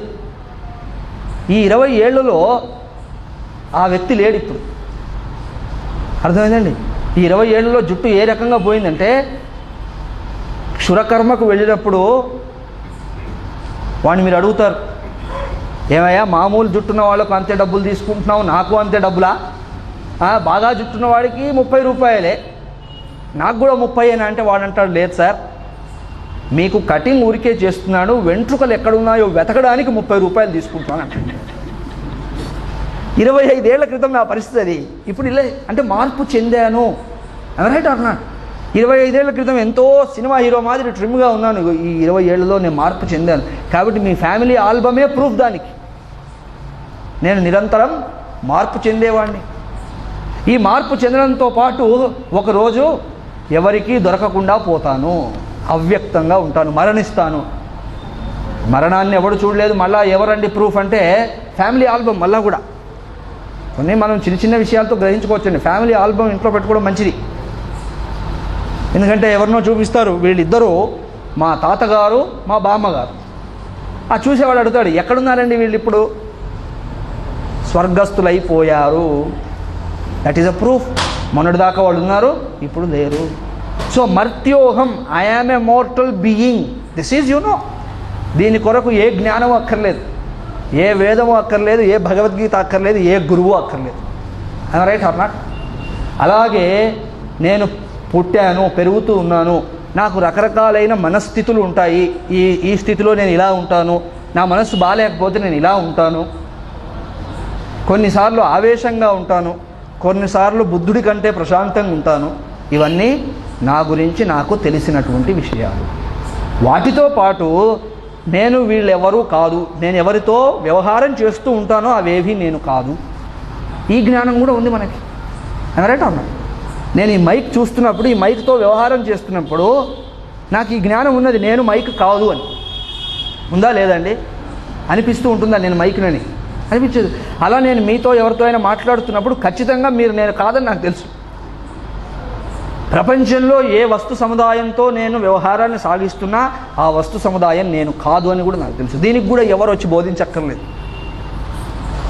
అర్థమైందండి? సో ఈ విషయాలు నాకు తెలుసు. నేను అనుకుంటున్న ఈ కన్క్లూజన్ని వేదం కూడా ఎస్ అంటుంది. అవును నాయన, కరెక్టే. నేను ఈ దేహాన్ని, ఎస్ యు ఆర్ దట్. వేదం ఎప్పుడు డైరెక్ట్గా నువ్వు బ్రహ్మ అని అట్లా ఏం చెప్పదు. తెలియని వాళ్ళు అట్లా అనుకుంటారు, డైరెక్ట్గా ఓపెన్ చేస్తూనే బ్రహ్మ సత్యం జగన్ మిథ్య అని ఉంటుందని. అలా ఏమీ ఉండదు. అన్న రసమయ పురుష, అన్న రసమయుడే ఈ పురుషుడు అంది. అంటే అర్థం ఏంటి? అన్నరసమయం అంటే అన్నమయ కోశం. అన్నమయ కోశం అంటే ఈ solid physical body, the tangible body which transacts with the world, the medium of transaction. అదే ఆత్మ, అదే నువ్వంటుంది వేదం కూడా. అంతేగాని నువ్వు ఇది కాదు అని వెంటనే స్టార్ట్ చేయదు. నేను అన్నప్పుడు కూడా I'm body, I'm body is right answer. You should not say no. అతి తెలివికి పోయి నేను బాడీ ఎట్లా అవుతుంది, నువ్వు దేహానివి కాదు, నువ్వు దేహివి అంటూ ఫస్టే స్టార్ట్ చేయరు. వాడు కనుక మీరు కనుక అలా ఎవరికైనా స్టార్ట్ చేశారనుకోండి, వాడు మిమ్మల్ని వదిలేస్తాడు. ఆ పిచ్చి నోషన్స్ కాదు. కాబట్టి నేను దేహాన్ని అన్నప్పుడు కరెక్టే. నేను ఇక్కడ కూర్చొని ఉన్నాను అంటున్నాను కదండి, అంటే కరెక్ట్. నేను అప్పుడు ఎవరిని ఉద్దేశించి అంటున్నాను? ఆత్మ ఇక్కడ కూర్చొని ఉందని. ఆత్మ ఎక్కడ కూర్చొని ఉండడానికి లేదు, సర్వవ్యాపి. కాబట్టి దాని విషయంలో ఏ స్టేట్మెంట్ పనికిరాదు. సో నేను ఇంత స్పష్టంగా నేను ఇక్కడ కూర్చొని ఉపన్యాసం చెప్తున్నాను అన్నప్పుడు ఎవరిని ఉద్దేశించి అంటున్నాను? ఆ నేను ఎవరికి ముడిపెట్టాలి? నేను దేహమే, కరెక్టే. అది don't say I'm not the body. అట్లా తర్వాత అది different angle. I am the body. And మాట్లాడుతున్నాను అన్నప్పుడు నా దేహం ప్రాణము చేత సపోర్ట్ లేకపోతే మాట్లాడదు. కాబట్టి ఐ యామ్ ప్రాణ. అలాగే నా మనస్సు, నాకు ఇలా ఉంది, నాకు అనీజీగా ఉంది, నాకు ఆనందంగా ఉంది అన్నప్పుడు అర్థం ఏంటంటే నేను మనస్సుని అని అంటున్నాను నేనే. నాకు ఈ జ్ఞానం ఉన్నది, ఈ జ్ఞానము లేదు అని చెప్పినప్పుడు కూడా, నాకు వేదాంత జ్ఞానం ఉన్నది, కంప్యూటర్ సైన్స్ జ్ఞానం లేదు అన్నప్పుడు కూడా నేను అంటే ఎవరు? బుద్ధి. నాకు ఈ విషయంలో అజ్ఞానం ఉన్నది అని చెప్పినప్పుడు అజ్ఞానమయ కోసం లోపలెక్కడో ఉన్నటువంటి కారణస్థితి, ఇవన్నీ నేనే. అర్థమైందండి? ఇవన్నీ నేను కాదు అనడానికి లేదు. అయితే వేదం ఏమంటుందంటే ఇవన్నీ different points of view. This is the most important thing. చాలా కేర్ఫుల్గా వినండి. ఏదో కబుర్లలాగా ఉండదు, ఇది కొద్దిగా జాగ్రత్తగా వినాల్సిందే. సో నువ్వు అంటున్నవన్నీ కరెక్టే, కానీ సత్యము కాదు. They are accepted, but something is also there. ఇవన్నీ different stand points, different view points. But view is not this. సూర్యుడు తూర్పున ఉదయిస్తాడు, సత్యమా అసత్యమా? Statement of fact. కాదని ఎవరైనా చెప్పండి. సూర్యుడు తూర్పున ఉదయించడం అనేది statement of fact. Perception is correct. ఎవరైనా మీకు అన్నారు అనుకోండి, సార్ నేను తూర్పు వైపు చూస్తే సూర్యుడు ఉదయం కనిపించింది నాకు, సూర్యోదయం అంటే వాడి కళ్ళు బాగున్నాయి, మనస్సు బాగుంది, బుద్ధి కూడా బాగా పనిచేస్తున్నట్టు లెక్క. That perception is right. The ఇంద్రియ అనుభవం ఈజ్ పక్కా కరెక్ట్. ఆ సూర్యుడు sun sets in the west. సూర్యుడు పశ్చిమమా వెస్ట్ అంటే అక్కడ అస్తమిస్తాడు. తప్ప అండి అన్న? కాదు, కరెక్ట్. రైట్. సూర్యుడు వస్తాడు, సూర్యుడు పోతాడు, ఉదయం వస్తాడు, సాయంకాలం పోతాడు. ఇదంతా కరెక్టే, ఎందుకంటే perception wise it is right. అలాగని వాడు అక్కడితో నాకంతా తెలుసు అనుకొని చేతులు దులిపేసుకొని కన్క్లూజన్ చేశాడు అనుకోండి, అప్పుడు తప్పు. If he concludes for certain that sun rises and sets, then it is wrong. Alright? Perception కరెక్టే, ఇంద్రియముల చేత చూడబడుతున్న అంశము కరెక్టే, కానీ అది జ్ఞానము కాదు. ఎవరైనా తన జీవితాంతం సూర్యుడు ఉదయిస్తాడు అస్తమిస్తాడని నమ్మితే వాడికి సూర్యుడి విషయంలో జ్ఞానము లేనట్టు లెక్క. Please understand it very carefully. సూర్యుడికి సంబంధించిన జ్ఞానం పర్ఫెక్ట్గా నాకు తెలియాలంటే నేను వీటిని డిస్మిస్ చేయక్కర్లేదు. సూర్యోదయం నేను చూడను, సూర్యాస్తమయం నేను చూడను, నేను కేవలం సూర్యునికి సంబంధించిన జ్ఞానము పొందడానికై తపస్సు చేస్తున్నానని పిచ్చోళ్ళలాగా కళ్ళు మూసుకొని కూర్చుంటే అదేం అవసరం లేదు. కళ్ళు మూసుకోవాల్సిన అవసరం లేదు. పొద్దున్నే లేచి సూర్యోదయాన్ని చూడాలి. ఆ సమయంలో ప్రాణాయామాదులు సంధ్యావందనాలు ఏమున్నా చేయాలి. వాటిని ఏమి మీరు డిస్కౌంట్ చేయక్కర్లేదు. అయినా కూడా జ్ఞానాన్ని పొందగలరు. ఎలా పొందొచ్చునండి నేను? ఇప్పుడు సపోజ్ సూర్యోదయం అస్తమానం అంగీకరిస్తూ నేను సూర్యుని విషయంలో జ్ఞానం, నిజమైన జ్ఞానం ఎలా పొందవచ్చును అంటే consider all other perceptions also. That is the important thing. జ్ఞానము అన్ని రకములైనటువంటి అనుభవములను బాగా పరిశీలించాక కలుగుతుంది. అంతేగాని మీకేదో అనిపించింది అంతటితో అయిపోతుంది. నేను ఇక్కడ హైదరాబాదులో నిలబడి సూర్యుడు ఉదయిస్తాడు అస్తమిస్తాడు బ్రహ్మాండంగా ఉందని ఏదో ఉపన్యాసం చెప్తూ ఇవన్నీ కరెక్టే, కాబట్టి సూర్యుడు ఉదయించడం కరెక్టే, అస్తమించడం కరెక్టే, సూర్యుడి యొక్క లక్షణం రావడం పోవడం అన్నాను అనుకోండి. అది కూడా ఎలా? The sun is like my son. That son is like my son. How? Why? He is born in the east and goes to the west. Right? మన పిల్లలు అంతే కదండి, బార్న్ ఇన్ ద ఈస్ట్, ఇక్కడ పుడతాడు, కానీ పుట్టిన మరుక్షణం నుంచి ప్రయాణం ఎక్కడికి? West, America. ఎవరైనా అన్నా లైక్ దట్. అది జ్ఞానం, అదే సూర్యుడు అనుకుంటే తప్పు. ఎందుకంటే మీకు ఇక్కడ ఉదయాస్తమయములు కనిపిస్తున్నాయి, కానీ సమ్మర్లో మీరు నార్త్ పోల్కి వెళ్ళి నిలబడితే అక్కడ మీ పర్సెప్షన్ వేరుగా ఉంది. Please very attentively listen. North pole ధ్రువ ప్రాంతానికి వెళ్ళి అక్కడ నిలబడితే అక్కడ కూడా ఇలా 6:30కో 5:30కో సూర్యోదయం అవుతుంది. చక్కగా సాయంకాలం 6:30కి సూర్యాస్తం అయ్యంగానే లోకల్ మిరపకాయ బజ్జీల షాప్ ఎక్కడుందో, బండి ఎక్కడుందో వెతుక్కొని అక్కడ 2 మిరపకాయ బజ్జీలు తిని గుళ్ళోకి వచ్చి ప్రసాదం తీర్థం తీసుకొని పడుకుంటే అయిపోతుంది. అట్లా కుదరదండి మీకు. ఎందుకంటే రాత్రి ఒక 5-10 నిమిషాలు ఉంటుంది అక్కడ, అంతే. If you go to some countries, Norway, Sweden, వాళ్ళు వెళ్ళి కూర్చొని చూడండి ఒకసారి. ఇక్కడ నీ పర్సెప్షన్ కరెక్టే, కానీ ఆ పర్సెప్షన్ అక్కడికి వెళ్ళి తప్పవుతుంది. అర్థమైందా? సో ఈ ఇంద్రియ దర్శనం కరెక్టే, కానీ అది అన్నిసార్లు ఒకలా లేదు, భౌగోళికంగా మారుతూ ఉన్నది. కాబట్టి నేను సూర్యుడు ఉదయించడు అస్తమించడు, సూర్యునికి ఎలాంటి వికల్పము లేదు, ఆయారాం గయారాం కాదిది. సూర్యుడు అక్కడ ఉంటాడు, నేను తిరుగుతూ ఉన్నాను. The observer is moving actually. The observer knows not. That is his problem. He knows not. But this fellow is moving, not the sun. సూర్యుడు కదలట్లేదు అసలు, ఇన్ అ రిలేటివ్ సెన్స్. అలా ఇది ఎలా తెలిసింది? నిష్కర్ష నాకు ఎలా వచ్చింది? హైదరాబాద్లో కూర్చుంటే రాదు. ఈ అనుభవాన్ని గనక పరిశీలిస్తాను, ఇది ఒక్కటే సరిపోయిందంటే రాదు. రకరకాల భౌగోళిక ప్రదేశములలో రకరకాల అనుభవాల్ని దర్శించడం చేత ఈ అనుభవములన్నీ ఆయా కాలములలో ఆయా దేశములలో విభిన్నంగా ఉన్నాయి. కాబట్టి ఇదేది సూర్యుడికి వర్తించేది కాదనప్పుడు తెలుస్తుంది. సూర్యునిది రావడం పోవడం యథార్థమైతే ఇక్కడ రావడం పోవడం ఎలా ఉన్నదో నార్త్ పోల్లో కూడా అలాగే ఉండాలి. అర్థమైందా? ఇన్ఫ్యాక్ట్ సూర్యుడు అక్కడ మీకు ప్రదక్షిణ చేస్తూ ఉంటాడు. మీరు నిలబడి ఉంటే మీ చుట్టూ తిరుగుతుంటాడు ఆయన. కమింగ్ టు ఈస్ట్ వెస్ట్ ఇవన్నీ లేవు అక్కడ. am I right or not, sir? So సూర్యుడు ఉదయించడు అస్తమించడు అనేటువంటి జ్ఞానం రకరకాల అనుభవముల యొక్క విమర్శ చేత కలిగిందే తప్ప కళ్ళు మూసుకొని తపస్సు చేస్తే రాలేదు. అలాగే నేను పుట్టిపోయేవాణ్ణి, నేను అందరికీ సంబంధించిన వాణ్ణి, నేను ఒకరోజు మరణిస్తాను, నాకు హాని క్షయములు ఉన్నాయి, వృద్ధి క్షయములు ఉన్నాయి, అలాగే నాకు అల్ప వ్యాపకత్వం ఉన్నది. ఇప్పుడు ఇంత పెద్ద హాల్లో నేను ఒక చోట కూర్చొని ఉన్నాను, ఎవరైనా అంతేగాని అంతటా లేను కదా. నేను ఒక హాల్లో, అది కూడా ఓ మూలకెక్కడో చాలా చిన్నగా కూర్చొని ఉన్నాను. కాబట్టి అల్ప వ్యాపకోహం. అలాగే నా సామర్థ్యం ఎలా ఉంది? సకల సామర్థ్యములు ఉన్నాయా నాకు? ప్రతివాడు అలా అనుకుంటాడు. భార్య ఎదుటి వచ్చేంత వరకు, ఆవిడ వచ్చాక తెలిసిపోతుంది మనకి ఏ సామర్థ్యం లేదని.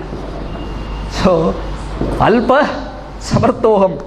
ఐఎమ్ నాట్ ఆల్ అల్ప శక్తిమానహం, అల్ప వ్యాపకోహం. జ్ఞానము విషయంలో నాకు అంతా తెలుసా? అది కూడా లేదండి.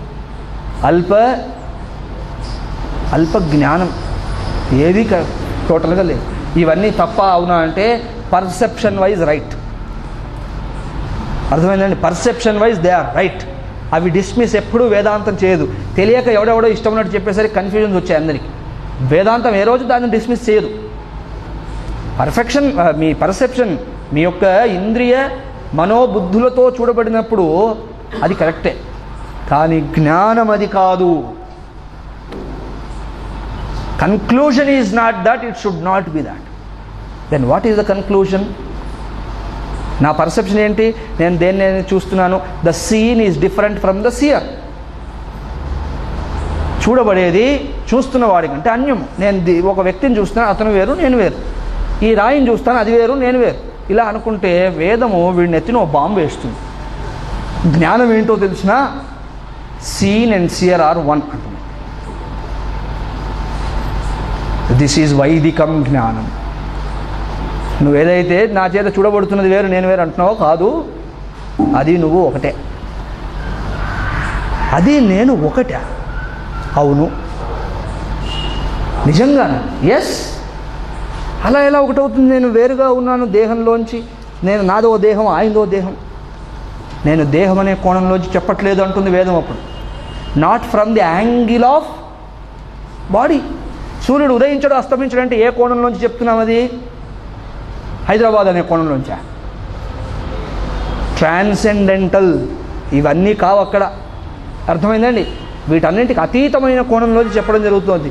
కాబట్టి నీవు నీ చేత చూడబడుతున్న యావత్ ప్రపంచం ఒకటే. The senior is the seer, the observer is the observed. J Krishnamurti. This is what he cess.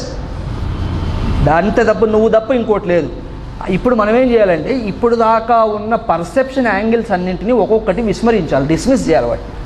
ఎలాగైతే సూర్యుడి కొరకు అన్ని పర్సెప్షన్ డిస్మిస్ చేస్తూ చివరికి నిష్కర్షకు వచ్చాం, సూర్యుడు కాదు తిరిగేది, నేను తిరుగుతున్నాను, ఉదయాస్తమయాలు ఆయనకు లేవు అని తెలుసుకున్నట్లుగా ఈ జరా మరణాదులు ఇవేవి కూడా ఆత్మకు లేవు, చైతన్యానికి లేవని ఎప్పుడు తెలుస్తుందో తెలుసునా? నాకు లేవని ఎప్పుడు తెలుస్తుందో తెలుసునా? ఈ పర్సెప్షన్స్ అన్నింటినీ పక్కన పెట్టినప్పుడు. పక్కన పెట్టడం అంటే అది నిజంగా పక్కన పెట్టడం ఉందనుకునేది. మళ్ళా ఇంటలెక్చువల్ సెగ్రిగేషన్, ఇంటలెక్చువల్ డివిజన్. ఇప్పుడు సూర్యుడు ఉదయించడం అస్తమించడం తెలిసాక అప్పటి నుంచి మానేశాడు ఆయన. అలా తెలిసినటువంటి దాని మీద పిహెచ్డి రాసిన వాడికి కూడా అలాగే కనిపిస్తుంది అది. కానీ ఇంటలెక్చువల్ అండర్స్టాండింగ్. అంతేగాని భూమి నుంచి ఎవడో అవతలికి వెళ్ళి అక్కడెక్కడో 4 రోజులు చిన్న టెంట్ వేసుకొని కూర్చొని ఏం చూడలేదండి ఎవరు. ఏ జ్యోతిష్ శాస్త్రంలో ఈ మహాత్ములంతా ఎవరెవరైతే హీలియోసెంట్రిక్ థియరీ ప్రతిపాదన చేశారో, ఆస్ట్రనామికల్ మెజర్మెంట్స్ అన్నీ కన్సిడరేషన్లో తీసుకొని వాళ్ళెవరూ భూమి నుంచి అవతలికి ఎక్కడికో వెళ్ళి అక్కడ చిన్న టెంట్ అది వేసుకొని వాళ్ళతో పాటు కొన్ని తినుబండారాలు అవన్నీ తీసుకెళ్ళి కూర్చొని ఏం చూడలేదు వాళ్ళు. ఇదే భూమి మీద ఉండి ఆ కన్క్లూజన్ చేశారు. అర్థమైందండి? That conclusion is different. So వీటిని ఏవీ డిస్మిస్ చేయక్కర్లేదు. కానీ వీటిలోంచి కొద్దిగా నువ్వు విచారణ చేయగలిగితే, ఈ అనుభవాలన్నింటినీ పరిశీలించి కొద్దిగా విమర్శ చేయగలిగితే నీవేవి ఇవి కాదని నీకు తెలుస్తుంది. చైతన్య రూపేణ you and that is one. చైతన్యము అనే కోణంలోంచి నీవు యావత్ ప్రపంచము ఒకటే. నీకంటే అన్యమైనది ఏమీ ఉండదు. మయి ఏవ సకలం జాతం మయి సర్వం ప్రతిష్ఠితం మయి ఏవ లయం యాతి. ఇవన్నీ నాలో పుడతాయి, నాలో ఉంటాయి, నాలోకే వస్తాయి. ఆ బ్రహ్మాన్ని నేను, అది నీవు. ఇది వైదిక జ్ఞానము. చాలామందికి తెలియక ఈ జ్ఞానం ఏదో ధ్యానం చేస్తూ వస్తుందనో లేకపోతే ఏదో కొండల మీద కూర్చుంటే వస్తుందనో అంటారు. దీనికి ధ్యానంతో అనుమాత్రము సంబంధము లేదు. మీరు ధ్యానం చేసినంత మాత్రాన ఈ జ్ఞానం ఆవిర్భవించదు. నేను ఒక్కడనే ఇలా చెప్తున్నాను, ఏమో అందరూ నా మొహం అదోలా చూస్తున్నారు, కానీ ఇది సత్యం. అర్థమైందండి? దీనికి విచారణ కావాలి తప్ప కళ్ళు మూసుకోవడం కాదు. కళ్ళు మూసుకోవడానికి వేరే ప్రయోజనం ఉంది, అది మనం చర్చ చేద్దాం. This is understanding. ఈ అండర్స్టాండింగ్ని ఎలా చేయగలంటే వేదమే గైడ్ చేస్తుంది వాడిని. వేదమే నిదానంగా చెప్తూ వస్తుంది. నువ్వు దేహము అనుకోవడం ఒక స్టాండ్ పాయింట్ అంతే, ఒక పాయింట్ ఆఫ్ వ్యూ తప్ప అది నీవు కాదు. అలా నేను మనస్సుని అనుకోవడం కూడా ఒక పాయింట్ ఆఫ్ వ్యూ తప్ప అది నీవు కాదు. నేను బుద్ధిని ఇంద్రియములను ఏమనుకున్నా కూడా ఇవన్నీ పాయింట్ ఆఫ్ వ్యూవే తప్ప అది సత్యము కాదు. ఇప్పుడు నన్ను ఏం చేయమంటారు అంటే ఈ పాయింట్ ఆఫ్ వ్యూని పాయింట్ ఆఫ్ వ్యూలా ఉంచితే చాలు. అర్థమైందండి? దృక్కోణము అంటాం దీన్ని. ఈ దృక్కోణాన్ని దృక్కోణంగా ఉంచితే చాలు, దాన్ని రియాలిటీ అనొద్దు. ఆ రియాలిటీ ఏంటంటే నువ్వు మరణించేవాడు కాదు, నువ్వు శాశ్వతమైన వాడివి. నా సమస్యకు సమాధానం ఇది. కాబట్టి ప్రపంచంలో అన్యమైనటువంటి విజ్ఞానములుగా ప్రసిద్ధిగాంచినవన్నీ, మానవ కళ్యాణానికి దోహదపడుతున్నవన్నీ పరోక్ష జ్ఞానాన్ని మాత్రమే ఇవ్వగలవు. అది ఏ సైన్స్ అయినా కానివ్వండి గాక, ప్రత్యక్ష జ్ఞానాన్ని ఏది ఇవ్వజాలు. వేదము కూడా అన్యమైన విషయ ప్రస్తావన చేసినప్పుడు పరోక్ష జ్ఞానాన్నే ఇస్తోంది. కానీ నీవు అని చెప్పినప్పుడు మాత్రం ప్రత్యక్ష జ్ఞానమును కూడా అది ఇస్తోంది. అపరోక్ష జ్ఞానాన్ని కూడా వేదము కలిగిస్తోంది. ఈ ఆత్మయే బ్రహ్మము అన్నప్పుడు అది పరోక్షము కాదు. దిస్ వెరీ సెల్ఫ్ అన్నప్పుడు the self of you are verily that. So ఇది ప్రత్యక్ష జ్ఞానం. ఈ విధముగా ఈ వికల్పములు లేనటువంటి స్థితి ఏదైతే ఉన్నదో, అంతా నేనే అని తెలుసుకునే స్థితి ఏది ఉన్నదో, దేహేంద్రియ మనోబుద్ధులకు పుట్టడం పోవడం ఇవన్నీ ఉన్నాయి తప్ప నాకు పుట్టడము లేదు పోవడము లేదని ఎవరికి ఏ జ్ఞానం ఉన్నదో దట్ ఈస్ కాల్డ్ బ్రహ్మజ్ఞానం. దానికి బ్రహ్మ విద్య అని పేరు. బ్రహ్మము అంటే సకల వ్యాపక చైతన్యము.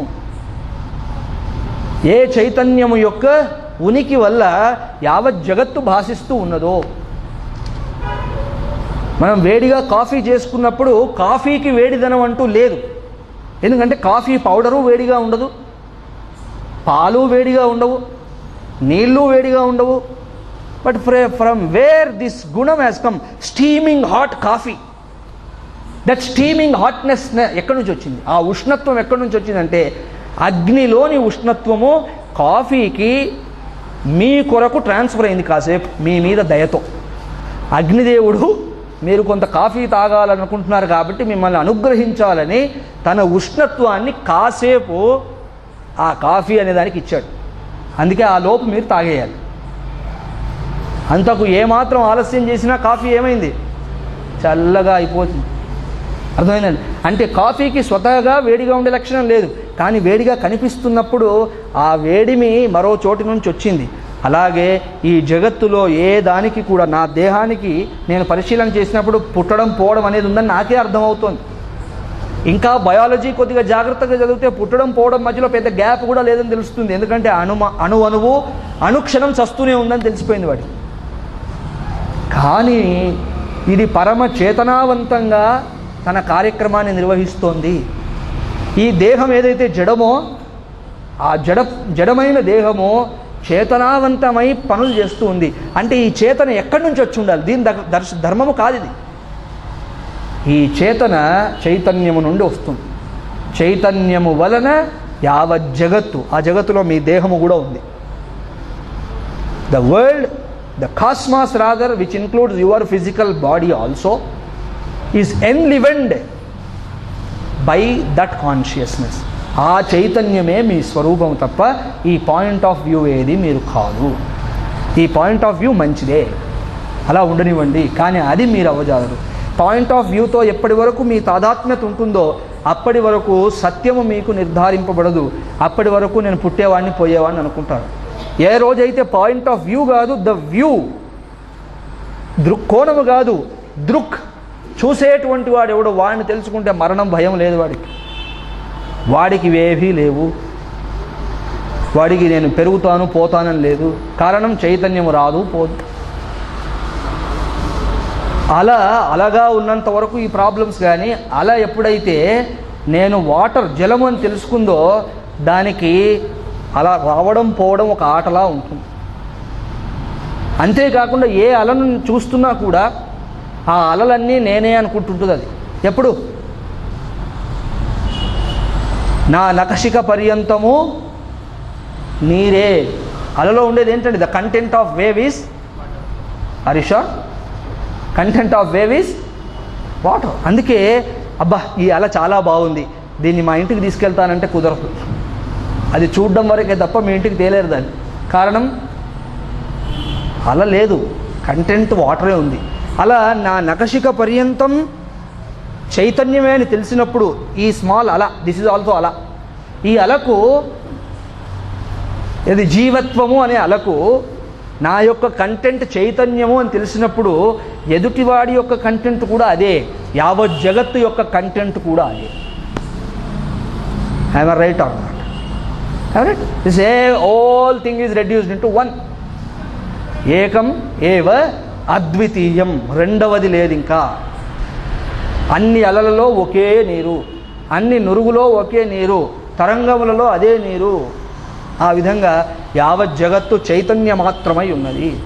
ఆ చైతన్యములో ఇదంతా ఆభాస మాత్రంగా ఉన్నదంతే. ఇదంతా as though, let as though be as though, దాన్ని ఏం చెడగొట్టద్దు. అది అలాగా ఉన్నప్పటికీ నీరు అయినట్టుగా నేనుగా ఉన్నప్పటికీ, నాలో రకరకాలైన ఉవ్వెత్తుగా ఎగిసిపడ్డం, కింద పడ్డం ఇవన్నీ ఉన్నప్పటికీ నాకు ఏమీ ప్రాబ్లం లేదు. నేను చైతన్యమును, ఆ చైతన్యము బ్రహ్మ. ఆ జ్ఞానమును ప్రసాదించేది వేదము. వైదికం జ్ఞానం. వేదాన్ని ఆశ్రయించకుండా ఎంత మొనగాడికైనా ఇది సాధ్యం కాదు. వేదాన్ని ఆశ్రయించకుండా స్వతహాగా స్వతంత్రంగా నాకు ఇది తెలిసిపోతుంది అనుకోవడం, ఇక అది వాళ్ళ విజ్ఞతకు వదిలేయాలి తప్ప వేరే ఆస్కారం లేదు. This is the text. అందుకే నేను ప్రమాణం అనే పదం వాడా. దిస్ ఈజ్ ప్రమాణ. కాబట్టి ప్రమాణ శాస్త్రం ఈ జ్ఞానాన్ని ఇస్తోంది. నాయన నీ స్వభావం ఇలాంటిది. కాబట్టి వేదము బ్రహ్మ విద్య అని చెప్పినప్పుడు బ్రహ్మ విద్య దేన్నో చెప్పట్లేదు, మీరు ఏదయ్యున్నారో దాన్నే చెప్తాం. దేన్ని డిస్మిస్ కూడా చేయట్లేదు. It is not dismissing the subject object duality. అంతా చైతన్యం అనగానే, అంతా జలమే అనగానే అలలేం పడిపోవు, అలాగే ఉంటాయి అప్పుడు కూడా. అంటే అంతా జలమే అనే జ్ఞానము అలలకేమీ వికల్పాన్ని తేలేదు. Right or not? Please be very attentive. నాకు ఈ అలలన్నీ జలమయమే అని తెలిసినప్పుడు కూడా అలలు అలా కొనసాగుతూనే ఉంటాయి. అంతేగాని అలలన్నీ డామని పడిపోవు. అయ్యో వీడికి అసలు విషయం తెలిసిపోయిందే, ఏమి పడవు. మీరు అలా తెలుసుకోకముందు, తెలుసుకుంటుండగా, తెలిసిన తర్వాత కూడా పెద్ద అలా, చిన్న అలా, చాలా ఎత్తుకు ఎగిసే అలా, మామూలుగా అలా వచ్చిపోయే అలా, ఇవన్నీ ఉంటాయి. మరి ఈ జ్ఞానం ఏం చేసిందండి? వాటిని డిస్మిస్ చేయలేదు. సబ్జెక్ట్ ఆబ్జెక్ట్ డ్యుయాలిటీని ఏమి డిస్మిస్ చేయకుండా సబ్జెక్ట్ ఆబ్జెక్ట్ రియాలిటీని ప్రజెంట్ చేసింది అంతే. What it sir? Subject object reality నాకు అర్థమైంది. When the reality is known, duality is not a problem. Duality is a problem when reality is not known. The reality solves all the problems of duality. ద్వైతము యొక్క subject object ద్వైత. నేను నా చేత చూడబడుతున్నది నేను కానిది అహం ఇదం. అహం ఇదం అనేటువంటిది ప్రాబ్లం ఎప్పుడంటే నాకు తెలియకపోయినప్పుడు. తెలిసిన తర్వాత ఇట్స్ ఆల్ ఎ గేమ్, మజా. పూజార్థం కల్పితం ద్వైతం అద్వైతాదపి సుందరం. పూజార్థం కల్పితం ద్వైతం, ఇదంతా కల్పింపబడిందని తెలుసుకొని ఏదో ట్రాన్సాక్షనార్థం, వ్యవహారార్థం కనుక పెట్టుకుంటే అదేం ప్రాబ్లం కాదు. సో అలా నీవే బ్రహ్మానివి అని చెప్పి నీకు అసలు ప్రాబ్లమే లేదురా పిచ్చోడా. లేని ప్రాబ్లంకి పరిష్కారం అడుగుతున్నావు నువ్వు. నీ దరిజాపుల్లోకి ఏ సమస్య రావడం కుదరదు అసలు. సమస్యలు అంటే ఏమిటో తెలియని స్వరూపం నీది, అది నీవు అని చెప్తుంది. The end of everything. Right? The end of everything. అంతేగాని ఒక్కొక్క సమస్యను తీసుకొని నీకు ఈ సమస్య ఉంటే ఈ 11 రోజులు ఇలా ఉపవాసాలు ఉండు, ఈ సమస్య ఉంటే 34 రోజులు గుడి చుట్టూ తిరుగు, 35వ రోజు దక్షిణ మాత్రం నాకు తెచ్చివ్వు అన. నీకు సమస్యే లేదు అసలు. మరి ఉన్నట్టుగా అనిపిస్తోంది, అదే ప్రాబ్లం. ఆ అనిపించడాన్ని నువ్వు అర్థం చేసుకుంటే చాలు. అప్పుడు దానికి తగినట్టుగా ప్రవర్తించవచ్చును, దానికి కావలసిన వ్యవహారం చూడవచ్చు. సో దిస్ ఈజ్ కాల్డ్ బ్రహ్మ విద్య. భగవద్గీతలో బ్రహ్మ విద్య ప్రకటింపబడింది, యోగశాస్త్రము ప్రకటింపబడింది. నేను ఇంకా కొద్ది క్షణాల్లో ఈ విషయాన్ని కూడా చూద్దాం. బ్రహ్మ విద్య అర్థమైంది. మరి యోగశాస్త్రం ఏమిటి ఇంకా ప్రత్యేకంగా అంటే, యోగము అంటే జనరల్ మీనింగ్ ఏమిటి అంటే అప్రాప్తస్య ప్రాప్తి సాధకం అంతే.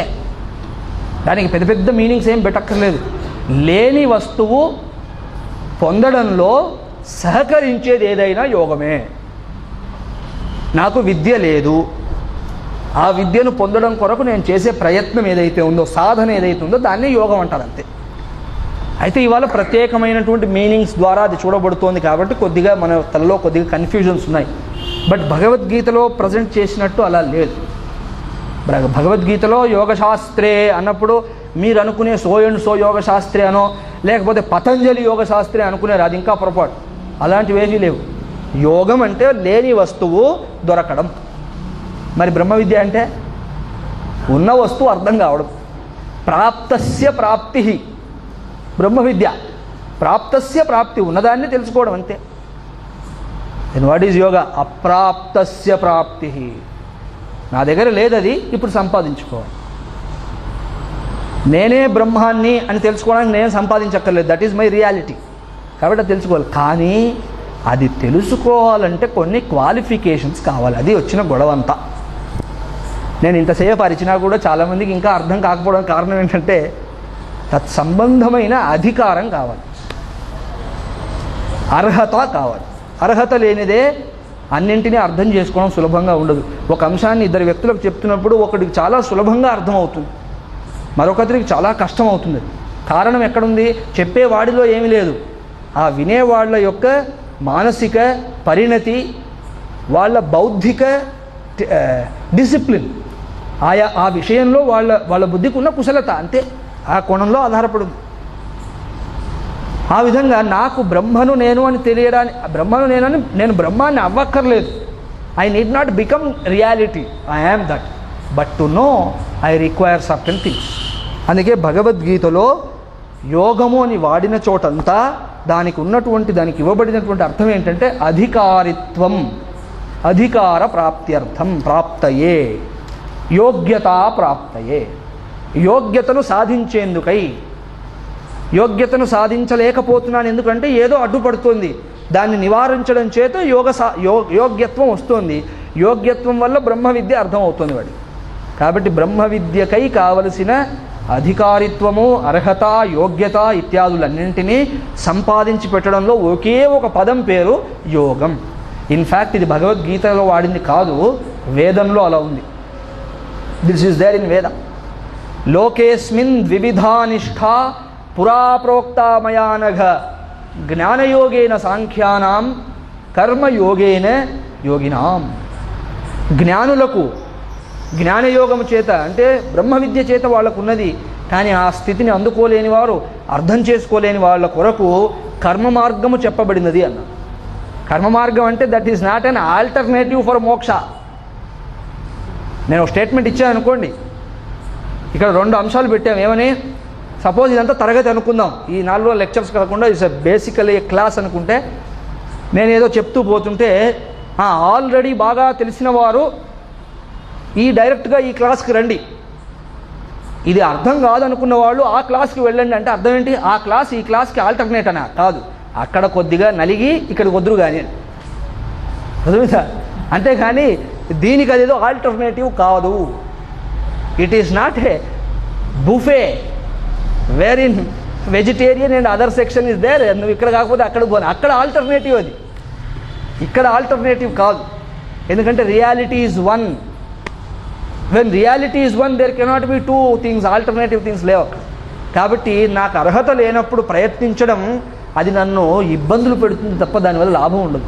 అందుకే ఇది చాలా ప్రతి వ్యక్తి చాలా శోధించుకోవాలండి, ఈ అర్హత నాకు ఉన్నదా అని. అర్హత లేనప్పుడు లేదని తెలుసుకోవడంలో ఏమి తప్పులేదు.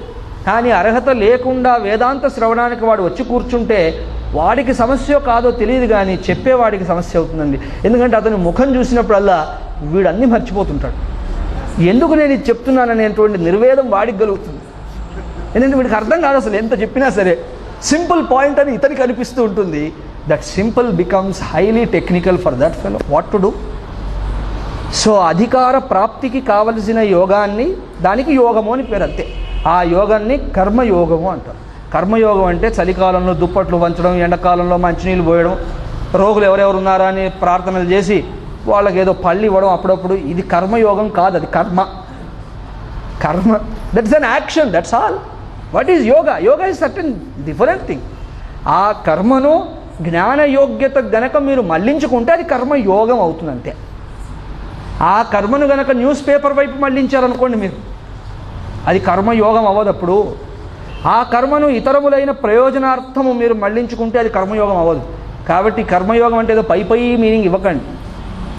అలాగే అదేదో ఆల్టర్నేటివ్ పాత్ ఫర్ రియలైజేషన్ అనుకోవద్దు. మోక్షానికి అదొక మార్గము, మోక్షం చార్మినారు, దానికి ఏ మార్గంలో అయినా పోవచ్చు అంటే ఊరికే అక్కడ దాకా పోవచ్చు, అర్థమైందండి. అంతేగాని అసలు విషయాల్లోకి రాలేరు. కాబట్టి ఇవన్నీ చిత్తశుద్ధిని ఇవ్వడానికి. సో అధికారిత్వము అంటే ఏమిటంటే ఒక్క పదంలో శాస్త్రం చెప్తుంది ఏమిటి, యోగినః కర్మ కుర్వంతి సంగం త్యక్త్వా ఆత్మశుద్ధయే. భగవద్గీత శ్లోకాలు ఇవన్నీ కూడా. యోగినః యోగులు కర్మ కుర్వంతి కర్మ చేస్తారు అంటే ఈ సాధనంతా చేస్తారు. దేని కొరకండి? ఆత్మశుద్ధయే, ఆత్మను శుద్ధి చేసేందుకై. ఇక్కడ ఆత్మ అంటే ఇంతకుముందు చెప్పిన చైతన్యం కాదు, ఆత్మ అంటే మనస్సు. స్వామి మీకు ఇష్టం ఉన్న మీనింగ్స్ అన్నీ పెట్టుకుంటున్నారు, మీకు తోచినట్టు చెప్తున్నారేమో అంటే, అయ్యా నేను అలా చేసేవాడిని కాదు, నాకు ఇష్టం ఉన్న మీనింగ్ అసలు లేదు, నేను అలా ప్రత్యేకించి చెప్పట్లేదు. మరి ఎలా చెప్పగలరు ఆత్మ అంటే మనస్సు అని? 6వ అధ్యాయం ఆత్మ సంయమ యోగం అని ఉంది. దాంట్లో కంటెంట్ చూడండి ఏముందో. ఆ కంటెంట్ అంతా మనో నిగ్రహార్థం, మనో నియమము కొరకై, మనస్సును నియమించేందుకు, for controlling and regulation of mind. That content is, దాని టాపిక్ చూస్తే ఆత్మ సంయమం అన్నారు. ఆత్మ అంటే మనస్సు కూడా, ఆత్మ అంటే బుద్ధి కూడా, ఆత్మ అంటే దేహము కూడా కొన్ని అర్థాల్లో. అలా ఆత్మశుద్ధయే యోగినః కర్మ కుర్వంతి. కర్మను మహాత్ములు ఆత్మశుద్ధిగా చేస్తారు. ఆత్మశుద్ధి అంటే ఏమి? మనోశుద్ధి, చిత్తశుద్ధి అర్థం. బాగుంది, చిత్తశుద్ధికి కర్మ చేస్తారు. ప్రశ్న ఏంటంటే ఈ ప్రయత్నంలోకి దూకే ముందు చిత్తానికి అశుద్ధి ఏమిటో తెలుసుకోవాలి ముందు. ఇది కూడా పాయింటే కదా. All this is a big pursuit sir. ఇదంతా చాలా ముఖ్యమైన చర్చ. ఇప్పుడు మనం ఏది క్లీన్ చేయాలో తెలియకుండా దూకితే అవసరం ఉన్నదాన్ని క్లీన్ చేసామనుకోండి, అప్పుడు సమస్య అవుతుంది కదా. కాబట్టి చిత్తశుద్ధి అర్థం అంటే చిత్తానికి ఏంటి అశుద్ధి అది తెలుసుకోవాలి మొదలు. ఆ అశుద్ధి ఏమిటో నిర్ధారించిన తరువాత ఆ అశుద్ధిని నిర్మూలించాలి. అందుకే ఇదంతా లక్షణాన్ని పట్టుకొని చర్చ చేయాలి తప్ప మీకున్న డిక్షనరీని బట్టి చేయకూడదు. మనస్సు శుద్ధమయ్యేందుకై నేను భగవంతుని సేవిస్తున్నాను, ఉపవాసం ఉంటున్నాను, విష్ణు సహస్రనామ పారాయణం చేస్తున్నాను, భజనలు చేస్తున్నాను, ఇదంతా చేస్తున్నాను. అసలు మనస్సుకు పట్టిన అశుద్ధి ఏమిటి, అదేంటి తెలుసా నీకు? అది ఒక్కటే నాకు తెలియట్లేదండి. చాలు నాయనా, నీ పర్స్యూట్ అంతా, నువ్వు చేస్తున్న ప్రయత్నం అంతా నిన్ను దుఃఖపెట్టడానికి ఇది ఒక్కటి చాలు. అసలు ఏమనుకుంటున్నావు చిత్తానికి అశుద్ధి? నా మనస్సు ఊరికే పరిగెడుతోందండి. తప్పు. మనస్సు ఊరికే పరిగెత్తడం కాదు. ఏది ఊరికే పరిగెడుతుందో దాని పేరే మనస్సు. అంతే, అర్థమైందండి. కాబట్టి మనస్సును పరిగెత్తడం నుంచి మీరు వెనక్కి తేలేరు, తేయకూడదు. తెస్తే ఈశ్వర ఆజ్ఞకు మీరు వ్యతిరేకంగా ప్రయాణిస్తున్నట్టు లెక్క. దానికి ఈశ్వరుడు పని చెప్పాడు, నీవు అన్ని విషయముల మీద పరిగెడుతూ ఈ జీవుడికి జ్ఞానాన్ని కలిగిస్తూ ఉండదు. మీరేమంటున్నారు? మనస్సు పరిగెత్తకూడదు అంటున్నారు.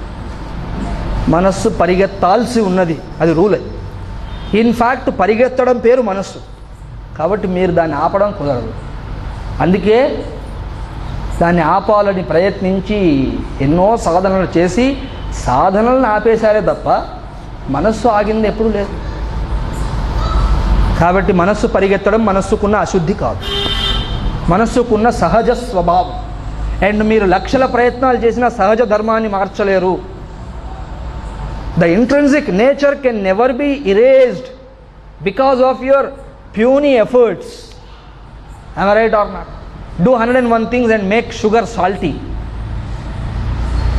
చక్కెర యొక్క రూపాలు ఇత్యాదులు మీరు మార్చవచ్చేమో కానీ దాంట్లో ఉన్న మధురత్వాన్ని మార్చడం కష్టం. ఎందుకు? That intrinsic nature. దాన్ని ఎవరూ ఏమి చేయలేరు. అలాగే అగ్నికి చల్లదనాన్ని ఆపాదించండి చూద్దాం. అగ్ని ఈ ఊళ్ళో ఉన్నా వేడిగానే ఉంటుంది, పోలార్ రీజియన్స్లో వెళ్ళినా వేడిగానే ఉంటుంది అగ్ని. అంతేగాని అక్కడికి వెళ్ళడం చేత కొద్దిగా చల్లగా అనిపిస్తోందండి అనద్దు. ఎందుకంటే చల్లగా అనిపించడం దాని ధర్మం కాదు. అలా అనిపించిందంటే మీ చేతికి ఏదైనా జబ్బు చేసి ఉంటుంది అంతే. కానీ అగ్ని స్వభావం మార్చలేదు. ఏది స్వభావమో దాన్ని ఎవడూ మార్చలేడు. అందుకే దాని స్వభావం అన్నారు, విచ్ యూ కెనాట్ చేంజ్. మనస్సుకున్న స్వభావం చంచలత్వం, దాన్ని మీరు ఏమీ చేయలేరు. మనస్సుకున్న స్వభావం పరిగెత్తడం, దాన్ని మీరు ఏమీ చేయలేరు. ప్రయత్నం చూడండి, అవుతుందేమో. అవుతే నాకు చెప్పండి. అర్థమైందండి? అవ్వదుగా కావద్దు, నేను చెప్తున్నా కదా. ఎందుకంటే శాస్త్రంలో దానికి ఎంతో చర్చ ఉంది. మనసు ఆగడము, అమనస్క యోగం. ఈ అమనస్క యోగం ఇదో పెద్ద మెంటల్ కాన్సెప్ట్స్ ఇవన్నీ. ఏమి యోగం లేదండి. అమనస్క యోగం అంటే రోజు నిద్రలో కూడా అవుతోంది, మనస్సు ఉండట్లేదు. అయితే ఏమైంది? సుషుప్తిలో మనస్సు లేదు, ఏమైంది? లేవంగానే మీరు మహాజ్ఞాని ఇట్లా కూర్చున్నారా? లేవంగానే బ్రష్ కూడా ఎక్కడుందో మీకు తెలియదు, అంత అజ్ఞానిగా ఉన్నారు. మరి మనస్సు అప్పుడు సుషుప్తిలోకి లయమైందా? మనస్సు లేదు కదా అప్పుడు. ఏమైంది? మరి లేని స్థితిలోంచి వచ్చారు కదా. ఇవన్నీ అర్థము, చర్చ లేకుండా, విమర్శ లేకుండా కన్క్లూజన్స్ చేస్తే ఇలా ఉంటుంది. Any conclusion without enquiry will yield a problem, that's all. A conclusion అయినా ఎంక్వైరీ చేయకుండా, సరి అయిన అవగాహన లేకుండా మీరు నిష్కర్షలు చేస్తూ పోతే ఆ నిష్కర్ష ఇలాగే ఏడుస్తుంది, మనల్ని తప్పుదోవ పట్టిస్తుంది, ఇతరులని లాగుతుంది అందులో. కాబట్టి మనస్సు పరిగెత్తడం దాని ధర్మం, దాన్ని మీరు ఏం చేయకూడదు, చేయలేరు. ఇన్ఫ్యాక్ట్ మనస్సు యొక్క చంచలత్వం, దాని యొక్క స్వభావం, దాన్ని మీరేం చేయలేరు. అండ్ మనస్సుకి అశుద్ధి పట్టే వీలు లేదండి. ఎందుకంటే ఏది పరమ చంచలముగా పరిగెడుతూ ఉన్నదో దానికి అశుద్ధి ఎట్లా పడుతుంది? ఆలోచించిన చేయండి మీరు కూడా. That which is running with such a speed is rattling inside on all the things, how can it accumulate dirt? Answer my point. నేను ఇలా కూర్చొని ఒకే చోటు ఉంటే దుమ్ము ధూళి పడుతుంది, అలాగే ఈ వస్తువుని ఇలాగే పెడితే దుమ్ము ధూళి పడుతుంది. కానీ దీన్ని ర్యాపిడ్గా కదుపుతూ ఉంటే ఏ దుమ్ము పడదు దానికి. ఏ వస్తువుకు లేనంత విశేషమైన వేగం మనస్సుకున్నదే, అంత వేగవంతమై ప్రతి అంశం మీద దూకుతూ ఉన్న మనస్సుకు అశుద్ధి ఎక్కడి నుంచి వచ్చింది అసలు? కరెక్ట్, ఎక్కడి నుంచి వచ్చింది? లేని అశుద్ధిని గడుగుతావా ఏమిటి? లేనిది ఎలా గడుగుతాం? మరి శాస్త్రం అశుద్ధి ఉంది అంటోంది, ఏంటి అశుద్ధి? ఇది చాలా ముఖ్యమైన ప్రశ్న. మనస్సుకున్న అశుద్ధి ఏమిటి, ఆ అశుద్ధిని ఎలా శుద్ధి చేయాలి అనే అంశాలను రేపు కలిసినప్పుడు దర్శించే ప్రయత్నం చేద్దాం. హరి ఓం తత్సత్.